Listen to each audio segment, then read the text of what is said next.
Here we go. So I've been on this recycling kick, recycle, reduce, reuse, and close the loop. You know, you've heard it, I'm sure, the jingle. Wearing my recycled necklace. This was like spiritual bracelets broke into bits, and I used fishing line and like fixed it, and actually pretty much dig it and stuff. Had a broken like fan. And I just like fixed that with fishing line. I just like tied the end because this part was like still good to go. I refurbished that broken chicken coop, and I made little cages out of the wire to cover the chard in the yard, and then I like chopped the wood to make kindling to burn in the stove because we like, you never know, like it's good to learn like how to use things and not throw things away because economy is a dirtbag. So I want to talk about plastics. So if you're into gardening like I am, maybe you buy a lot of plants and you want to have like water collectors. And so like this is a beat up old one from the dollar store. These are about 25 cents a piece. I guess it used to be a dollar store and you get like 4 for $1. Now it's $1.25. So maybe it's more than a quarter. Because you only get like 4. Okay? Yeah. So, doodly deedly ding. You know what I'm talking about. So water collectors. Sorry, this one's bent and stupid. This is a snake plant. There's 2. I should separate them. This is a really flimsy plastic, but this was like, you have to pay a quarter. Now, you could get a Jimmy Dean breakfast bowl, and you see how, I'm making a mess here. That's a thicker plastic. It's way better to put your plant in. See how that's nicer and it's free? And people eat their Jimmy Dean breakfast bowl and they just throw it away when that's like at least worth like 25, 30 cents. I don't know. You guys, yeah, okay. Now, other than just saving nickels and dimes, you're like helping the planet, which is awesome. Excuse me. We all live on this planet. Let's like not trash bag it. Excuse me. So today in the trash, my mom had these snooty cheesecakes. And I pulled this out of the trash. And I was like, you're gonna like throw that away? I'm like, yeah. Like, what are you doing? That's a nice thicker. That's a nicer plastic than at the dollar store. That's a cheesecake plastic. I got all kinds of... Oops, things are falling. Breaking down. I got... This one is the top of a cocktail.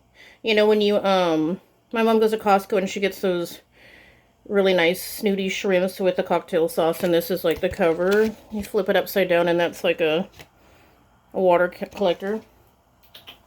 Diddly diddly ding. Okay. Okay, if you have the square containers, which they sell a lot of them at the store. I've noticed at the store they don't even sell like square containers. This is a suet square out of like, if you feed birds, a little square out in the yard. It's a perfect little water collector. You can, you know, this one's beat up obviously, but you know, and then when you're done with this, you could recycle it too. But I'm just saying that like instead of blowing money and at the dollar store or wherever you go to get your water collectors, you can salvage your plastics. Excuse me. Bleh. Almost felt like it was like Mercury retrograde for a minute. Dun, dun, dun. Oh, what else I want to talk about? Swap it around. I had my tomatoes here, but I was squeezing the seeds out, and these are Roma tomatoes. They're really small. It takes a couple months to get your tomatoes big enough. I think I'm going to keep doing this as an experiment. I just squeeze the seeds right out of the tomato. You know. It's like...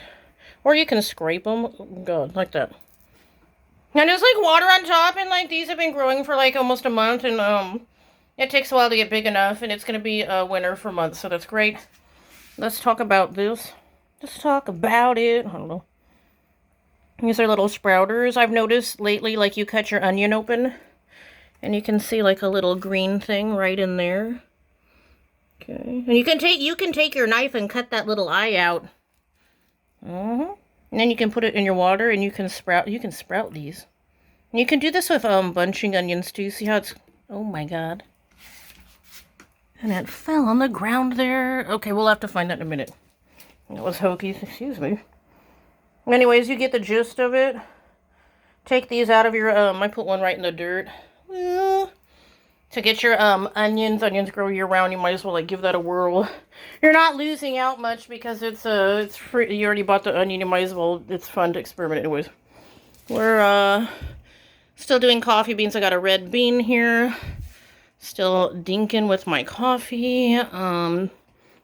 Trees. Don't know much about them. I kind of jumped into it a year ago. You see all these beans and stuff. And they're like super green and they're taking forever. And Google says they have to turn red. So we're gonna try to figure out what to do with these beans. We're gonna wait for them to turn red. Like, ooh, goody, one whole red bean. I'm so excited.